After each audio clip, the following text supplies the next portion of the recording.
दोस्तों, स्वागत है आपका हमारे YouTube चैनल ओम हरिओम डिजिटल में। श्री राधे राधे गोविंद हरि। दोस्तों, पेश है गीता प्रबोधिनी का पाठ। दोस्तों, आज हम लाए हैं 12वां अध्याय और भाग 20। तो एक बार सुनने से पहले बोलिए श्री राधे राधे गोविंद हरि। ओम श्री परमात्मने नमः। अथ द्वादशोऽध्याय। अर्जुन उवाच एवानं सततयुक्ताये भक्तात्वा पर्योपासते ये चाप्यक्षरं व्यक्तं तेषां के योगवित्तमः।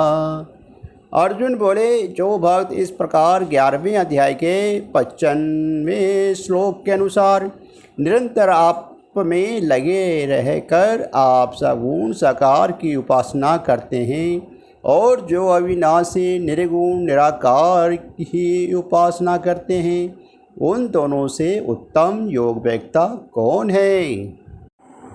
श्री भगवान उवाच मध्यावेश मनो ये मानं नित्ययुक्ता उपासते श्रद्धा प्रियोपेतास्ते मे युक्तात्मा मतः। श्री भगवान बोले, मुझ में मन को लगाकर नित्य निरंतर मुझ में लगे हुए जो भक्त परम श्रद्धा से युक्त होकर मेरी सगुण साकार की उपासना करते हैं, वे मेरे मत में सर्वश्रेष्ठ योगी हैं। व्याख्या।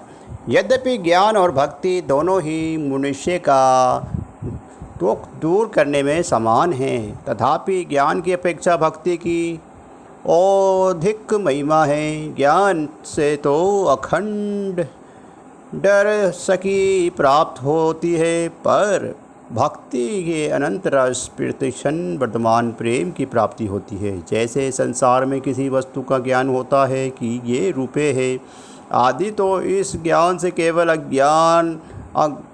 अनजानपना मिट जाता है। ऐसे ही तत्व ज्ञान से केवल अज्ञान मिटता है।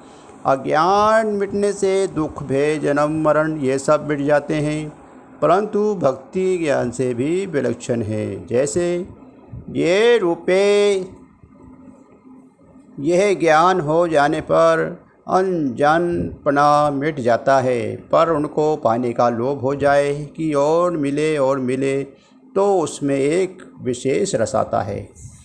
वस्तु के आकर्षण में जो रस है वे रस वस्तु के ज्ञान में नहीं है। ऐसे ही भक्ति में एक विशेष रस है। ज्ञान का रस तो स्वयं लेता है, पर प्रेम का रस भगवान लेते हैं। भगवान ज्ञान के भूखे नहीं हैं, प्रत्युक्त प्रेम के भूखे हैं। अतः प्रेम मुक्ति तत्व ज्ञान स्वरूप बोध आत्म साक्षात्कार केवल्य से ही आगे की वस्तु है। ज्ञान मार्ग में सत्य और असत दोनों ही मान्यता विवेक साथ साथ रहने से असक्त की अति सूक्ष्म सत्ता था सूक्ष्म अहम दूर तक साथ रहता है। ये सूक्ष्म अहम मुक्त होने पर भी रहता है। इस सूक्ष्म अहम के रहने से पूर्ण जड़न तो नहीं होता, पर भगवान से अभिन्नता नहीं होती। और दार्शनिकों में तथा उसके दर्शनों में परस्पर मतभेद रहता है, परंतु प्रेम का उदय होने पर भगवान से अभिन्नता हो जाती है तथा संपूर्ण दार्शनिक मतभेद मिट जाते हैं। ये तव क्षण विद्ये व्यक्तं पर्योपासते सर्वत्रगं चित्तन्यः चाकुटस्थमञ्चलं ध्रुवं संयमेन्द्रियाग्राहं सर्वत्र सम्बुद्ध्यः ते प्रपूर्णुवन्ति मामेव सर्वभूतानि ते रतः। और जो अपने इंद्रिय समूह को भली भांति वश में करके चिंतन में न आने वाले, सब जगह परिपूर्ण देखने में न आने वाले, निर्विकार अचल ध्रुव अक्षर और अव्यक्त की तत्परता से उपासना करते हैं, वे प्राणी मात्र के हित में प्रीति रखने वाले और सब जगह समबुद्धि वाले मनुष्य मुझे ही प्राप्त होते हैं। व्याख्या। भगवान ने यहाँ ब्रह्म के जो लक्षण अचिन्त्य, कुटस्थ, अचल, अक्षर, अव्यक्त आदि बताए हैं, वही लक्षण जीवात्मा के भी बताते हैं।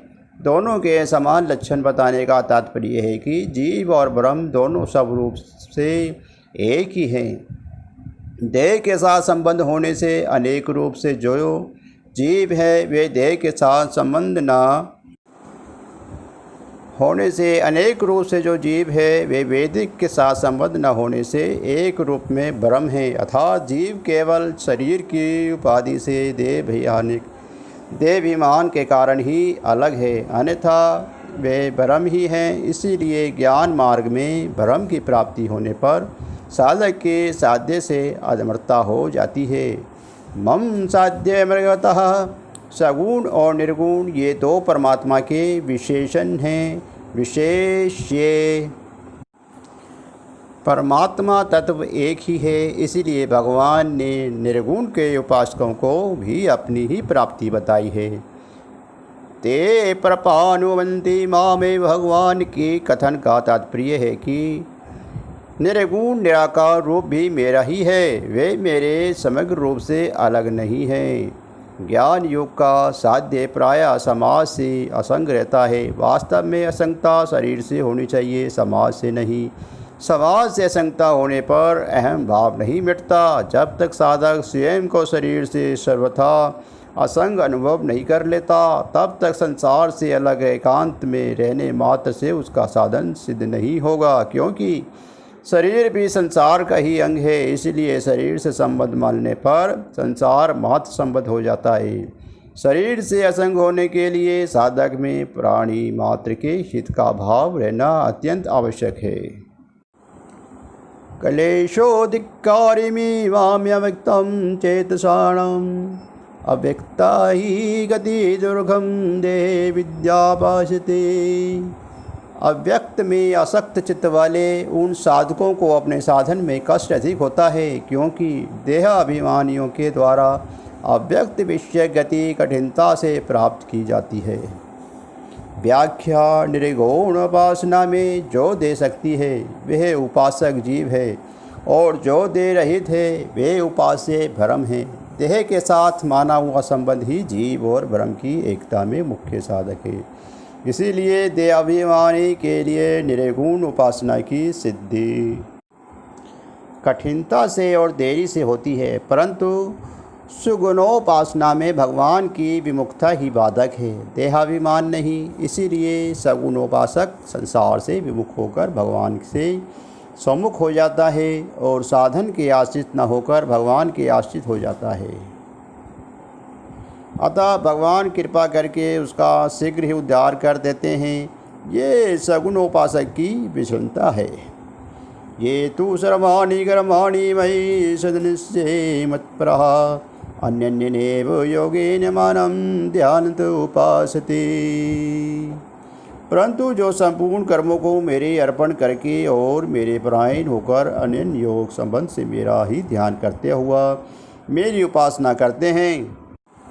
व्याख्या। जैसे ज्ञान योगी क्रियाओं की प्रकृति के द्वारा होने वाली समझकर तथा अपने को उनसे सर्वदा असंग अनुभव करके कर्म बंधन से मुक्त हो जाता है, ऐसे ही भक्ति योगी और क्रियाओं को भगवान के अर्पण करके कर्म बंधन से मुक्त हो जाता है। मैं केवल भगवान का ही हूँ और किसी का नहीं हूँ, तथा केवल भगवान ही मेरे अपने हैं और कोई भी मेरा अपना नहीं है, ऐसा मानना है। अनन्य योग से भगवान की उपासना करना है। तैषा महासर्वदत्ता मृत्यु संसार सागरम भवामी नच्चिरातवार्थ मत्यावेशिता चितासाम। हे पार्थ, मुझ में अविष्ट चित्त वाला उन भक्तों का मैं मृत्यु रूप संसार समुद्र से शीघ्र ही उद्धार करने वाला बन जाता हूँ। व्याख्या। छठे अध्याय के 5वें श्लोक में भगवान ने समान साधकों के लिए अपने द्वारा अपना उद्धार करने की बात कही थी। उदेरे कनमातगनम। और यहाँ कहते हैं कि भक्तों का उद्धार मैं करता हूँ। इसका तात्पर्य है कि प्रत्येक साधक आरंभ में स्वयं ही साधन में लगता है, परंतु जो साधक भगवान के आश्रित होता है उसका उद्धार भगवान करते हैं। वह तो अपने उद्धार की चिंता ना करके केवल भगवान के भजन में ही लगा रहता है। उसका साधन और साध्य भगवान ही होते हैं, परंतु ज्ञान मार्ग में चलने वाला साधक अपना उद्धार स्वयं करता है। मयैव मन अधस्व मयि बुद्धि निवेश्य है, निर्वाससी मध्य उदर्भुना संस्यः। तू मुझ में मन को स्थापन कर और मुझ में ही बुद्धि को प्रवेश कर, इसके बाद तू मुझ में ही निवास करेगा, इसमें संशय नहीं है। व्याख्या। मन बुद्धि भगवान की अपरा प्रकृति है। भगवान की शक्ति होते हुए भी अपरा प्रकृति भगवान से भिन्न स्वभाव वाली जड़ और परिवर्तनशील है, परंतु परा प्रकृति जीवात्मा भगवान से भिन्न स्वभाव वाली नहीं है। इसीलिए वास्तव में मन बुद्धि भगवान में नहीं लग सकती, प्रयुक्त स्वयं ही भगवान में लग सकता है। गीता में जहाँ जहाँ मन बुद्धि भगवान में लगाने की बात आई है, वहाँ वास्तव में स्वयं को ही भगवान में लगने की बात कही गई है। भगवान में मन बुद्धि लगाने से मन बुद्धि तो नहीं लगते, पर स्वयं लग जाता है। निवासिष्ये मध्यम, कारण कि जीव का स्वभाव ही वे स्वयं वहीं लगता है जहाँ उसके मन बुद्धि लगते हैं। जैसे सुई जहाँ जाती है धागा वहीं जाता है, ऐसे ही मन बुद्धि जहाँ जाते हैं स्वयं वही जाता है। संसार की सत्ता और महत्ता देकर उसके साथ संबंध जोड़ने से मन बुद्धि संसार में लगे गए, और संसार में मन बुद्धि लगने से जीव भी स्वयं संसार में लग गया। इसीलिए जीव को संसार से हटाने के लिए भगवान मन बुद्धि को अपने में लगाने की आज्ञा देते हैं। भगवान में लगाने से मन बुद्धि भगवान में नहीं लगते, प्रयुक्त लीन हो जाते हैं, क्योंकि मूल में अपरा प्रकृति भगवान का ही स्वभाव है। भगवान में लीन होने पर मन बुद्धि की स्वतंत्र सत्ता नहीं रहती, प्रयुक्त केवल भगवान ही रह जाते हैं। पूर्व पक्ष। मन बुद्धि तो कारण है, पर जीव कर्ता है। करण कर्ता के अधीन रहते हैं। जहाँ कर्ता लगेगा वहीं कारण भी लगेंगे, अतः जहाँ करण लगेंगे वहाँ कर्ता भी रहेगा। ऐसा कहने का क्या औचित्य है। उत्तर पक्ष। क्रिया की सिद्धि में करण अत्यंत उपकारक होता है। संध्या कारण कारणम, जैसे राम के बाण से बाली मारा गया, इस वाक्य में बाण करण है, और क्योंकि बाली के मरने में बाण हेतु हुआ। धनुष पर चिंता हाथ आदि नहीं, साधक के पास सबसे श्रेष्ठ करण बुद्धि है, जैसे वे परमात्मा में लगाता है। उपनिषदों में शरीर को रथ, जीवात्मा को रथी और इंद्रियों को घोड़े, मन को लगाम और बुद्धि को सारथी कहा गया है। बुद्धि तो सारथी विधि कठोर अनिश्चित, रथ घोड़े और लगाम तो राजभवन के बाहर ही छूट जाते हैं। राजभवन के भीतर रानीवास तक सारथी रहता है, और फिर रथी अकेले रानीवास के भीतर जाता ही सारथी लौट आता है। अतः साधक की बुद्धि परमात्मा तक पहुँचती है, पर वे परमात्मा को पकड़ नहीं पाती। परमात्मा तक स्वयं ही पहुँच पाता है। अथ चेतम समाधातु न शुक्रोषि मयि स्थिरम, अभ्यास योगेन ततो मामीच्छासु धनंजय। अगर तू मन को मुझ में अचल भाव से स्थित अर्पण करने में अपने को समर्थ नहीं मानता, तो हे धनंजय, अभ्यास योग से द्वारा तू मेरी प्राप्ति की इच्छा कर। व्याख्या। एकमात्र भगवान प्राप्ति की उद्देश्य से किया गया भजन, नाम जप आदि अभ्यास योग है। यदि केवल अभ्यास हो, योग ना हो, तो ये एक नई स्थिति बनेगी, कल्याण नहीं होगा। मन का निरोध करना अथवा मन को बार बार भगवान में लगाना अभ्यास है, परंतु अभ्यास योग में मन का निरोध नहीं है, प्रयुक्त मन से संबंध विच्छेद है। अभ्यास्योष्येशरमर्तिमिषि पता कर परमो भव मथर्थमणि कर्माणि कुर्वन् सिद्धिमाप्यास्यसि। अगर तू अभ्यास योग में भी अपने को असमर्थ पाता है तो तू मेरे लिए कर्म करने के परायण हो जा। मेरे लिए कर्मों को करता हुआ भी तू सिद्धि को प्राप्त हो जाएगा। व्याख्या। अभ्यास की अपेक्षा भी क्रियाओं को भगवान के अर्पण करना सुगम है, कारण कि अभ्यास तो नया काम है। जो करना पड़ता है वे कर्म करने का स्वभाव पड़ा हुआ होने के कारण स्वतः होते हैं। उन लौकिक प्रामर्तिक सभी कर्मों को भगवान को अर्पण करने से मनुष्य सुगमतापूर्वक भगवान को प्राप्त हो जाता है। अथे तब दासक्ति कर्तुमधोगम श्रीतः सर्वकर्म फल त्यागम ततः कुरु यतामहम्। अगर मेरे योग क्षमता के आश्रित हुआ तो तू इस पूर्व श्लोक में कहे गए साधन को भी करने में अपने को समर्थ पाता है, तो मन इंद्रियों को वश में करके संपूर्ण कर्मों के फल की इच्छा का त्याग कर। व्याख्या। यदि साधक संपूर्ण कर्मों को भगवान के अर्पण ना कर सके, अर्थात भगवान के लिए सभी कर्म ना कर सके, तो उसे फल इच्छा का त्याग करके कर्तव्य कर्म करके चाहिए, क्योंकि फल इच्छा ही बांधने वाली है। फलो सक्तो निव्यते। फल की इच्छा का त्याग करके कर्तव्य कर्म करने से उसका संसार में संबंध विच्छेद हो जाएगा। श्रेयो हि ज्ञानमभ्यासज्जाद्यं विशिष्यते ध्यानाकरं फलात्याग्य त्यागा गच्छाति करम। अभ्यास से शास्त्र ज्ञान श्रेष्ठ है और शास्त्र ज्ञान से ध्यान श्रेष्ठ है, और ध्यान से भी सब कर्मों के फल की इच्छा का त्याग श्रेष्ठ है, क्योंकि त्याग से तत्काल ही परम शांति की प्राप्ति हो जाती है। व्याख्या। अभ्यास, शास्त्र ज्ञान और ध्यान ये तीनों तो कारण निरपेक्ष हैं, पर कर्म फल त्याग कारण निरपेक्ष है। वास्तव में ये चारों ही साधन श्रेष्ठ है और उन साधकों के लिए जिनका उद्देश्य त्याग है, परंतु कर्म फल त्याग को श्रेष्ठ बताने का कारण यह है कि लोगों में इस साधन के प्रति है बुद्धि है, जबकि त्याग में कर्म फल का त्याग ही श्रेष्ठ है। इस श्लोक में आए चार साधनों के अंतर्गत 10वें श्लोक में आए मर्थामणि कर्माणि, भगवान के लिए कर्म करना अर्थात भक्ति को नहीं दिया है। इसका कारण यह है कि भक्ति में ही साधन की पूर्णता हो जाती है, अतः भक्ति और त्याग दोनों ही श्रेष्ठ है। कर्म फल त्याग का अर्थ है कर्म फल की इच्छा का त्याग। इच्छा भीतर होती है और फल त्याग बाहर होता है। फल त्याग करने पर भी भीतर में उसकी इच्छा रह जाती है, अतः साधक का उद्देश्य कर्म फल की इच्छा के त्याग का रहना चाहिए।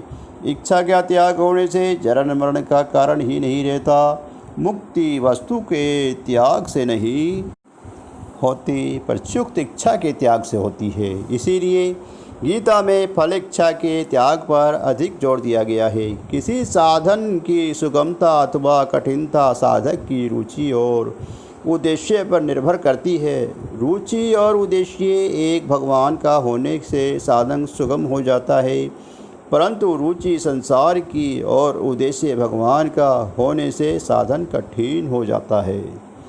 अधिष्ठा सर्वभूतानां मैत्रः करुण एवं च निर्मो में निराकार समुद्र संस्के क्षमी संतुष्टिता सतं योगी यदात्मा दृढ़श्रियः मर्ये पितो मनोबुद्ध्यो मदता शामे प्रियः।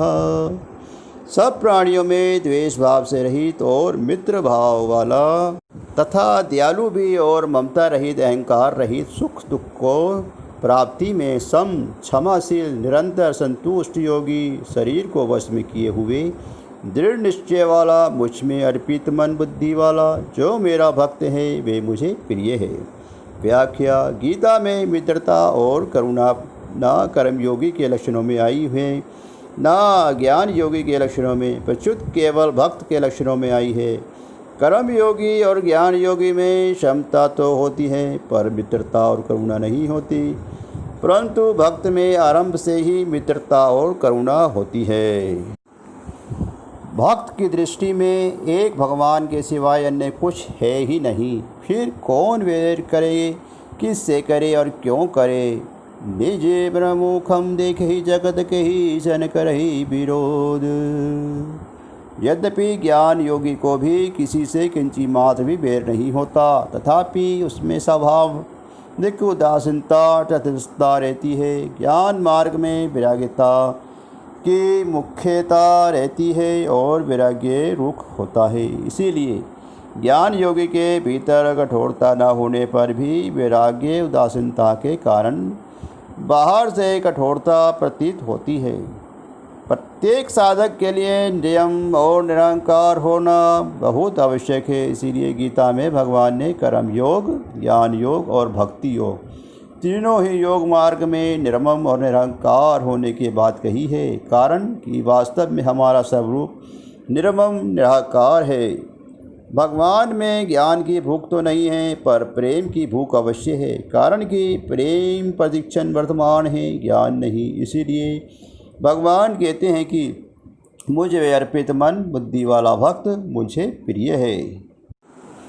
यशस्मानो जिते लोको लोकात्र्यो निजिते चायः हर्षामश्यमयो दृगाजन्तो यः साचा मे प्रियः। जिससे कोई भी प्राणी उद्गिन क्षुब्ध नहीं होता और जो स्वयं भी किसी प्राणी से उद्गिन नहीं होता, तथा जो हर्ष आमर्ष ईर्ष्या भय और उद्वेग हलचल से रहित है, वे मुझे प्रिय है। व्याख्या। भगवान के सिवाय अन्य की सत्ता मानने से ही उद्वेग ईर्ष्या भय आदि होते हैं। भक्त की दृष्टि में एक भगवान के सिवाय अन्य कोई सत्ता है ही नहीं। फिर वे किससे उद्देश्य ईर्ष्या भय आदि करे और क्यों करे। अनपेक्षा शुचिदृशा उदासीनो कर्तव्यहतः सर्वाराभ्याम त्यागी यो मन्दकता सा ये प्रियः। जो उपेक्षा आवश्यकता से रहित, बाहर भीतर से पवित्र, चतुर, उदासीन, व्यथा से रहित और सभी आरंभ का अनर्थ नए से नए, क्योंकि आरंभ का सर्वथा त्यागी है, वे मेरा भक्त मुझे प्रिय है। व्याख्या। भक्त का दर्शन स्पर्श भाषण में दूसरों की शुद्ध करने वाला होता है। उसके शरीर का स्पर्श करने वाली हवा भी शुद्ध करने वाली होती है।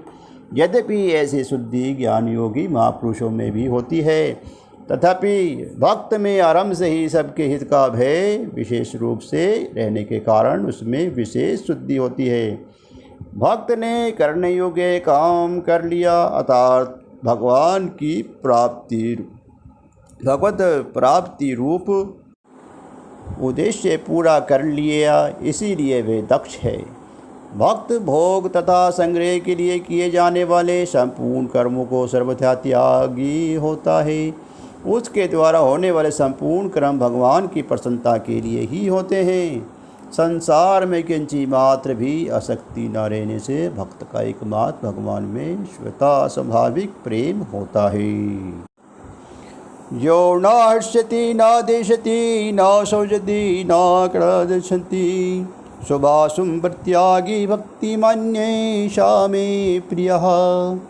जो ना कभी हर्षित होता है, ना द्वेष करता है, ना शोक करता है, ना कामना करता है, और जो शुभ अशुभ कर्मों से ऊंचा उठता हुआ राग द्वेषित है, वे भक्तिमान मनुष्य मुझे प्रिय है। व्याख्या। हर्ष और शोक राग और द्वेष से द्वंद्व है। भक्त में कोई भी द्वंद्व नहीं रहता, वे निर्द्वंद हो जाता है। उसके संपूर्ण कर्म राग द्वेष से रहित होते हैं। समः शस्त्रो च मित्रे च तथा मानाप्यामन्यो शीतोष्ण सुख दुखेषु समः सन्निर्भीतः तुल्य निंदास्तानि मौनि संतुष्टो ये निकचन्ति अनिकेता स्थिरमति भक्तिमान में प्रियो गुणरः। जो शत्रु और मित्र में तथा मान अपमान में सम है, और शीत उष्ण शरीर की अनुकूलता प्रतिकूलता तथा सुख दुख मन की बुद्धि की अनुकूलता प्रतिकूलता में सम है, एवं आसक्ति रहित है, और जो निंदा स्तुति को समान समझने वाला मननशील, जिस किसी प्रकार से भी शरीर का निर्वाह होने से ना होने से संतुष्ट रहने के स्थान तथा शरीर में ममता आसक्ति से रहित और स्थिर बुद्धि वाला है, वे भक्तिमान मुझसे मुझे प्रिय है। व्याख्या। इन 2 श्लोकों में भगवान वे ही स्थान दिए हैं जहाँ समता होने से कठिनता आती है।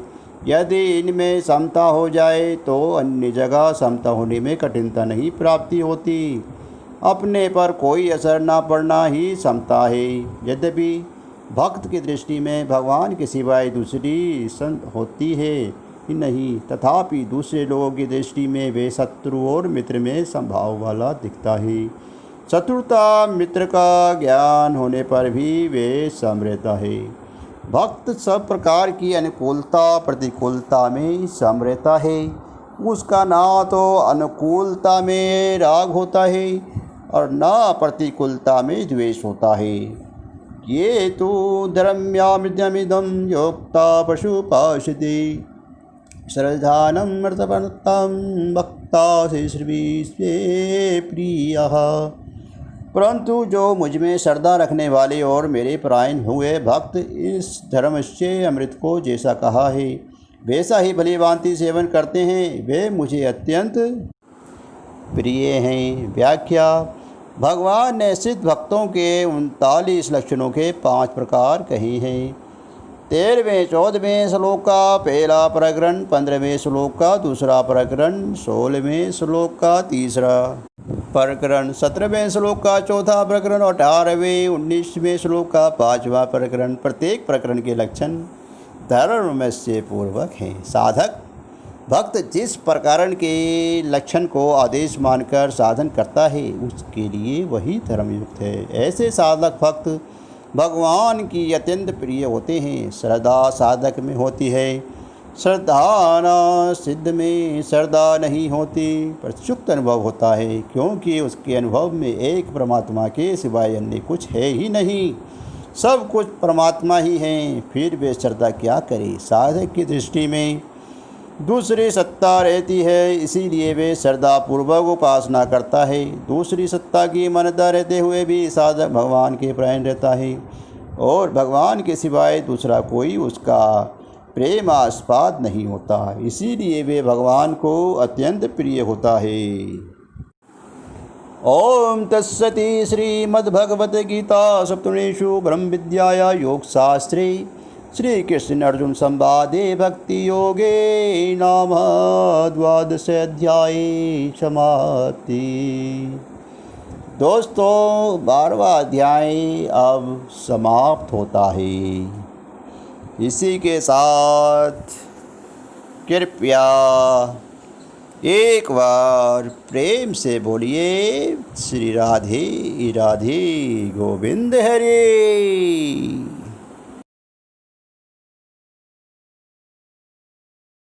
दोस्तों पैसे श्री कृष्ण जी की आरती। ओम जय श्री कृष्ण हरे, प्रभु जय श्री कृष्ण हरे। भक्तन के दुख सारे पल में दूर करे, परमानंद मुरारी मोहन गिरधारी। जय रस रास बिहारी, जय जय गिरधारी। कर कंकण कट सोहत कानन में बाला, मोर मुकुट पीतांबर सोहे बनमाला, सोहे बनमाला। दीन सुदामा तारे, दरिद्रों के दुख टारे। गज के बंध छुड़ाए, भवसागर तारे, भवसागर तारे। हिरण्यकश्यप संहारे, नरहरि रूप धरे। पाहन से प्रभु परटे, जम के बीच पड़े। ओ जम के बीच पड़े। कैसी कंस बिदारे, नल कुबर तारे। दामोदर छवि सुंदर, भक्तन के प्यारे, भक्तन के प्यारे। काली नाग नथैया, नटवर छवि सोहे। फन फन नाचा करते, नागन मन मोहे, नागन मन मोहे। राज्य उग्रसेन पाए, माता शोक हरे। द्रुपद सूता पत राखी, करुणा लाज भरे, करुणा लाज भरे। बोलिए श्री राधे कृष्ण कृष्ण हरि की जय।